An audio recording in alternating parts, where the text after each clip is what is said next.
Terima kasih Anda masih bersama kami di Kompas Petang, saya Cynthia Rompas. Saudara, saat menghadiri acara tablik akbar di Pondok Pesantren Az-Zawiyah di Garut, Jawa Barat, Menteri Agama Yakut Holil Qomas mengajak masyarakat untuk mengecek rekam jejak calon presiden dan calon wakil presiden di Pilpres 2024. Menak Yakut bilang jika punya rekam jejak memecah belah umat, jangan dipilih.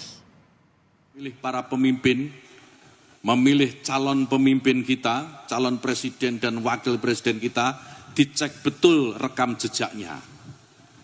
Dicek betul, jangan asal dikasih uang milih, jangan. Ya, jangan asal dikasih sembako. Harus dicek betul. Pernah enggak calon pemimpin kita, calon presiden kita ini memecah belah umat? Kalau punya jejak pernah memecah belah umat, jangan dipilih. Kita lihat apakah pemimpin kita, calon pemimpin kita ini ya pernah menggunakan agama sebagai alat untuk memenangkan kepentingannya atau tidak. Kalau agama diperalat untuk merebut kekuasaan, jangan dipilih. Kemana sebetulnya arah pernyataan dari Menteri Agama Yakut Holil Qomas? Kita akan berbincang bersama founder Kolaborasi Jakarta Andi Sinulinga dan juga Direktur Indikator Politik Indonesia Burhanuddin Muhtadi. Dan nanti juga kami akan kembali mengundang Guntur Romli selaku politisi PDI Perjuangan. Saya akan menyapa Mas Burhan terlebih dahulu. Mas Burhan, menurut Anda ini ada tujuan atau arah tertentu ke siapa tidak sih pernyataan dari Gus Yakut ini? Pertama, pernyataan tersebut pada dasarnya bersifat normatif ya. Normatif dalam pengertian bahwa ini pernyataan yang berlaku secara umum terkait dengan supaya masyarakat tidak memilih ya calon yang dianggap pernah memperalat agama untuk kepentingan politik elektoral dan seterusnya. Tetapi kalau dibaca secara politik, memang pernyataan Gusmen Yakut ini tidak bisa dilepaskan dari sasaran tembak yang ingin diarahkan ke capres tertentu. Nah, saya membaca capres tertentu yang menjadi sasaran atau target dari pernyataan tersebut adalah Anies Baswedan. Kalau Anda melihatnya, apa yang dimaksudkan secara menyeluruh dari Gus Yakut ini? Jika Anda melihatnya atau memprediksinya sasarannya adalah Anies Baswedan? Pertama, memang pernyataan tersebut kira-kira tidak bisa dilepaskan dari Pilkada DKI Jakarta. Kemudian kalau dikaitkan dengan capres ya, Anies. Capres Anies ini kan kira-kira dianggap bukan dari kelompok presiden men ya. Jadi sasaran itu diarahkan ke capres Anies karena mungkin karena Anies bukan bagian dari lingkaran kekuasaan. Sehingga disebut ya pernyataan tersebut ya dalam rangka untuk kira-kira ya mengingatkan kepada pemilih agar tidak memilih Anies.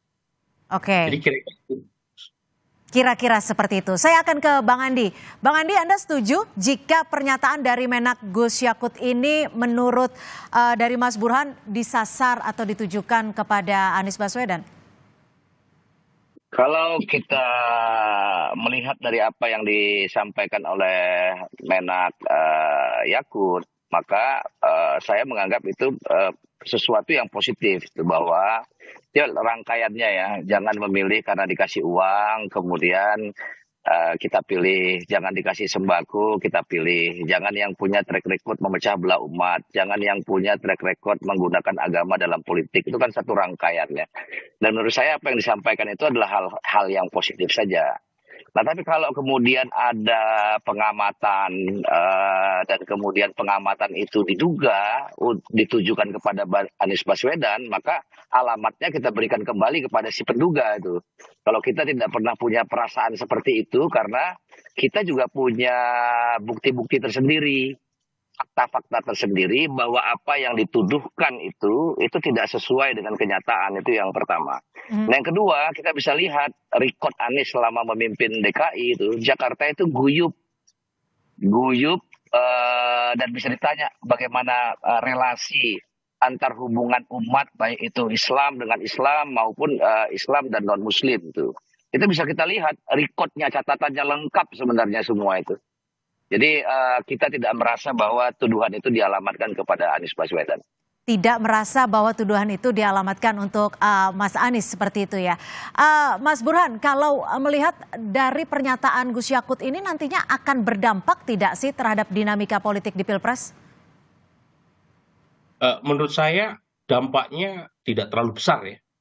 Pertama karena Gusman ini bukan figur yang populer ya. Dalam pengertian ada banyak analisis beliau, pernyataan beliau yang cukup kontroversial. Jadi bisa jadi hanya punya dampak buat mereka yang satu kubu sama Gusman. Tetapi buat mereka yang tidak percaya terhadap Gusman ya dengan sendirinya mereka tidak mempercayai pernyataan tersebut. Jadi lagi-lagi dampaknya tidak terlalu besar karena masyarakat juga mungkin sangat bisa menafsirkan pernyataan tersebut di frame secara politik. Sehingga apapun kalau dikerangkai secara politik, maka tanggapan atau respon dari publik juga melihatnya secara politik. Makanya saya melihat dampaknya tidak terlalu besar. Dampaknya tidak terlalu besar. Saya akan kembali ke Bang Andi. Bang Andi, kalau Anda menyebutnya ini bukan disasar kepada Anies Baswedan, Anda melihatnya ini disasar kepada siapa dong? Ya, pertanyaan itu tentu yang menjawab, yang menyampaikan. Itu saya nggak bisa menduga kemana arah yang disampaikan oleh Menteri Agama itu. Saya tidak bisa menduga itu. Kalau saya katakan diarahkan kepada Anies misalnya, ada perasaan itu. Yang pertama adalah kalau itu disasarkan kepada Anies, akal sehat saya mengatakan tidak begitu. Nah, yang kedua, kalau disasar kepada Anies, itu yang menyampaikan kan Menteri Agama, dia yang lebih tahu kepada siapa itu disasarkan. Nah, yang ketiga, kalau ada pandangan publik, ya publik menginterpretasi, seperti katakanlah ada orang mengamati bahwa ini ditujukan kepada Anies Baswedan, itu kita kembalikan kepada publik. Publik nanti yang akan memberikan penilaian terhadap pernyataan-pernyataan para elit politiknya, khususnya para penyelenggara negara, ya para penyelenggara yang tupoksinya sudah ada itu. Nanti kan publik akan melihat. Maka menurut saya apapun pendapat kita hargain saja, dan saya yakin sekali bahwa publik punya kecakapan yang cukup, ya punya perlengkapan yang cukup untuk menelaah apa yang disampaikan oleh para pejabat-pejabat negara kita. Oke, baik. Mas Burhan, ini kalau Anda tadi menduganya disasarkan kepada Anies Baswedan. Ini kalau nanti memang Anies maju bersama Caimin gitu ya, akan ada dampak khusus tidak karena ini berlatar belakang sama-sama NU? Ya, tentu punya dampak khusus ya. Tetapi lagi-lagi kita harus melihatnya secara lebih seksama, terutama memang kita tahu gitu ya, ada rivalitas gitu kan, antara Caimin ya dengan PBNU. Ketua PBNU adalah kakak dari Gusman gitu ya. Dan tentu kita ingin melihat lebih jauh sejauh mana rivalitas ini punya dampak terkait dengan elektoral. Karena di 2019, di 2014, NU itu sangat solid mendukung Pak Jokowi. Sementara di 2024, sepertinya elit NU tidak begitu satu suara dalam kaitan dengan pilihan di 2024. Jadi kalau misalnya PKB sudah fix mendukung Anies Baswedan, ya, kemudian elit PBNU kemungkinan besar mendukung dua nama ya, Ganjar atau Pak Prabowo, tentu efeknya akan sangat terpecah ya buat warga NU di bawah. Baik. Efeknya jadi masih bisa dikatakan bisa jadi baik atau terpecah. Kita masih akan kembali membahasnya selepas jeda, tetap bersama kami di Kompas Petang.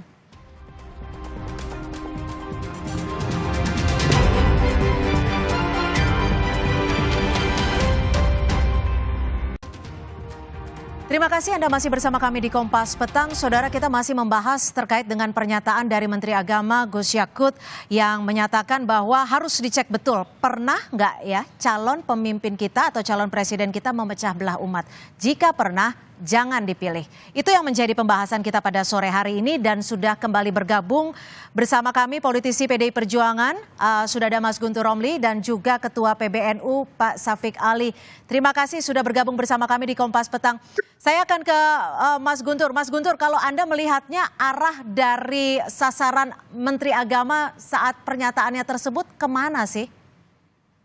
Ya, pertama kita harus menyatakan bahwa kami sangat mendukung dari pernyataan Menteri Agama yang memang termasuk dari concern beliau untuk mendudukkan agama sebagaimana mestinya. Bahwa agama itu adalah ajaran kebaikan, agama itu menjadi rahmat, menjadi kasih sayang untuk semua, Ya. dan jangan menjadikan agama sebagai pemecah belah. Jangan memanfaatkan agama untuk kekuasaan. Ini merupakan ajaran-ajaran yang harus kita dukung karena itulah yang menjadi intisari dari agama. Karena ketika agama itu dipolitisir, kemudian ketika agama itu menjadi merendahkan kelompok yang lain, atau malah memecah belah, itu memang akan menjadi bencana. Dan kita tahu itulah yang terjadi dalam konflik-konflik yang disebut dengan yang berbalut dengan di atas namakan agama karena menjadikan agama sebagai politik itu. Baik, tapi kalau menurut Anda siapa yang dimaksud oleh Gus Yakut ini? Kalau kita melihat ya kenyataan-kenyataan, fakta-fakta sejarah dalam perebutan kekuasaan di Indonesia itu sangat terkait misalnya dengan terkait dengan Pilkada DKI tahun 2016, tahun 2017, di mana agama dipakai untuk menyerang salah satu kontestan dengan alasan agama. Bagaimana agama dipolitisir ya dengan kelompok-kelompok yang akhirnya dibubarkan oleh pemerintah Jokowi seperti HTI dan FPI, itu adalah contoh yang nyata. Kemudian juga pada 2019 bagaimana juga agama dipakai untuk menyerang salah satu kontestan ya dengan isu satunya tidak beragama dengan yang baik atau apapun. Iya, di situ maksud saya kita melihat arahnya memang ke arah sana. Gitu. Arahnya ke arah sana di Pilkada DKI 2017 dan 2019. Bang Andi, gimana Anda menanggapi dari statement Mas Guntur ini?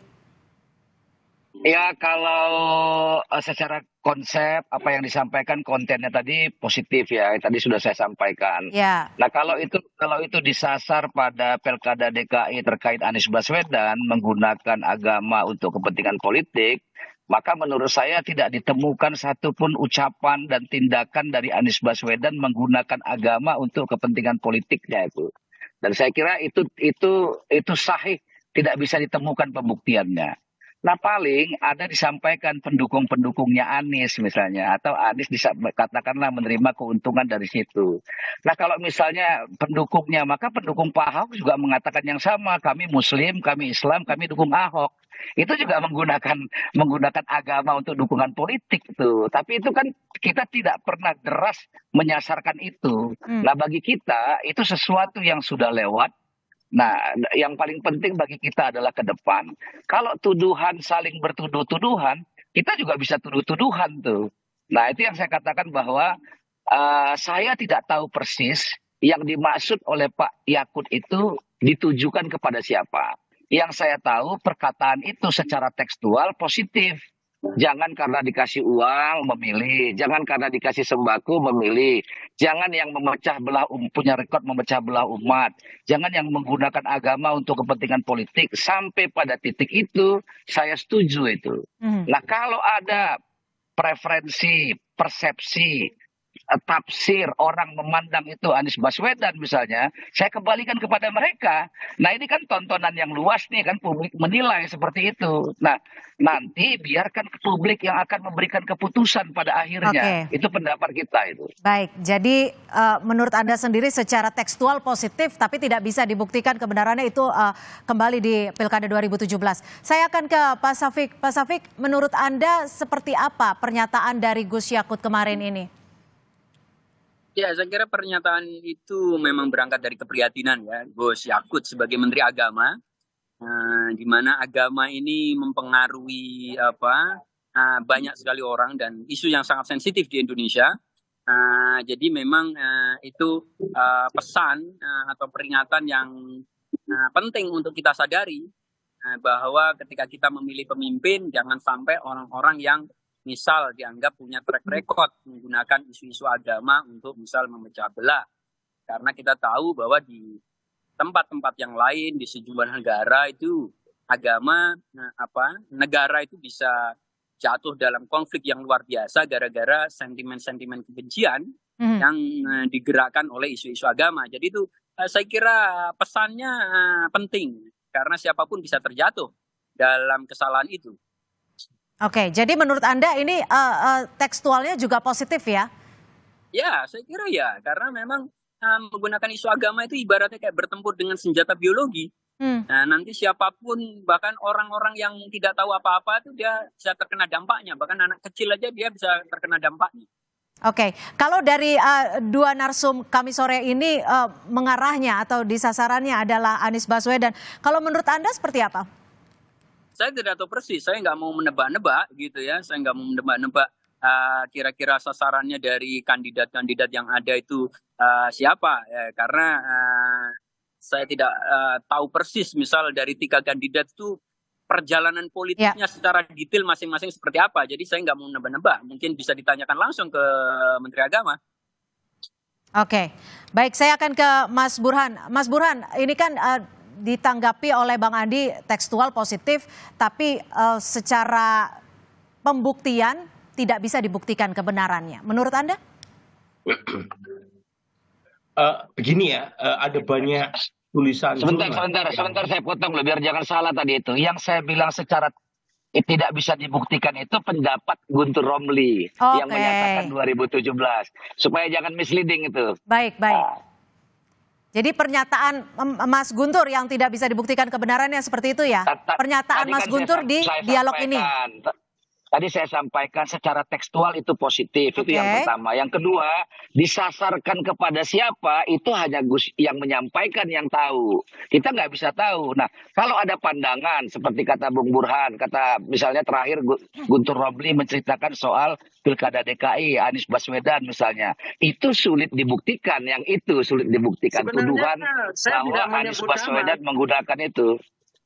Saya tidak menyebut nama karena kalau kita kembali kepada Pilkada DKI itu kan ada 3 kontestan, ya. Tapi saya kira masyarakat umum sudah tahu ketika Bung Andi menyebut nama Anies Baswedan, berarti sudah tersinggung tersendiri, sudah merasa sendiri. Jadi buat apa disampaikan nama itu? Ketika kita melemparkan, ketika Menteri Agama menyatakan bahwa agama jangan diperalat untuk kekuasaan, untuk politik. Kemudian juga jangan memecah belah. Kalau saya kasih contohnya waktu Pilkada DKI, kemudian ada orang Anies merasa ya, mereka merasa sendiri, sepertinya seperti itu kalau saya ngelihat itu. Nah ini misleading lagi sebentar. Tadi Bung Burhan yang saya mengatakan mengucapkan nama di segmen awal yang Bung Guntur belum hadir tuh. Bung Guntur mengatakan di Pilkada DKI tahun 2017. Itu. Jadi saya samakan pendapat Gus Yakut, pendapat Burhan dan pendapat Guntur dan masing-masing itu saya pilah itu. Oke, baik. Silakan Mas Burhan mungkin ingin menanggapi dari pernyataan Bang Andi dan juga Mas Guntur. Ya, memang kita tidak bisa menebak ya apa yang mau disasar oleh Gusmen. Tetapi kan kita bisa menduga dan sekaligus menganalisis fakta-fakta atau kira-kira sasaran mana yang mau ditarget oleh Gusmen. Lagi-lagi kita tidak bicara secara normatif ya. Secara normatif semuanya sepakat dengan apa yang disampaikan oleh Gusmen. Tetapi kalau kita kaitkan kira-kira ke arah mana sasaran tembak itu dilakukan, kita bisa menganalisis melalui 2 hal. Pertama, kemungkinan besar pernyataan Gusmen itu disasarkan kepada calon presiden yang tidak dekat dengan lingkaran kekuasaan. Meskipun faktanya penggunaan isu agama bukan hanya terjadi pada masa Pilkada DKI Jakarta, tapi juga pada masa Pilpres 2019 dan 2014 ketika Pak Prabowo menjadi lawannya Pak Jokowi, tetapi karena Pak Prabowo sekarang bagian dari lingkaran kekuasaan, sepertinya Gusman itu mengarahkan sasaran tembaknya ke Anies. Oke. Itu yang pertama. Yang Jadi kedua, artinya dugaan ya. dugaan. Saya sendiri tidak punya Silakan. bukti. Saya kan hanya sekedar menganalisis saja. Ya, singkat. Yang kedua, gitu ya, apakah betul di Pilkada DKI Jakarta penuh dengan insinuasi agama? Udah banyak. Oke. Contoh tulisan jurnal Ya. yang bergengsi level Ya, dunia. singkat yang- saja Mas Burhan. Sudah. Oke, baik. Saya akan ke Pak Safik. Terakhir Pak Safik, kalau yang sama-sama kita inginkan adalah pemilu 2024 berjalan damai dan tentram. Dan tentu juga kalau secara tekstual, apa yang disampaikan oleh Menteri Agama secara garis besar positif. Bagaimana dari PBNU sendiri untuk melihat hal ini dan meredam agar tidak kembali lagi terjadi perpecahan? Satu, PBNU itu punya komitmen kuat ya untuk memastikan bahwa arah bangsa ini itu sesuai prinsip-prinsip ya kebangsaan, ya kerakyatan dan juga keislaman juga gitu loh. Dan PBNU sudah menyaksikan di banyak negara itu yang jatuh dalam konflik yang berkepanjangan karena penggunaan isu-isu agama. Karena kemudian ada banyak sekali orang yang kemudian semangatnya itu berkali-kali lipat gara-gara merasa ini kayak jihad fisabilillah. Nah, kita nggak pengen Indonesia jatuh dalam situasi seperti itu. Jadi Ya, makanya singkat saja. kemudian PBNU juga pengen misal Gus Yahya berkali-kali menekankan jangan sampai menggunakan politik identitas. Dan itu harus dimulai oleh calon-calon saya kira. Semua calon harus punya komitmen dan itu ditunjukkan oleh tim-timnya nanti bahwa mereka tidak akan menggunakan politik identitas, tidak menggunakan politik kebencian apalagi yang berbasis agama. Baik, kami sudah tangkap. Jangan pakai politik identitas di Pilpres 2024 karena harapannya adalah pemilu damai. Terima kasih sekali lagi Ketua PBNU Pak Safik Ali, Mas Burhanuddin Muhtadi dari Direktur Indikator Politik Indonesia, Bang Andi Sinulinga dari Founder Kolaborasi Jakarta, serta Mas Guntur Romli, politisi PDI Perjuangan sudah bergabung bersama kami di Kompas Petang. Ya, Selamat sore. terima kasih.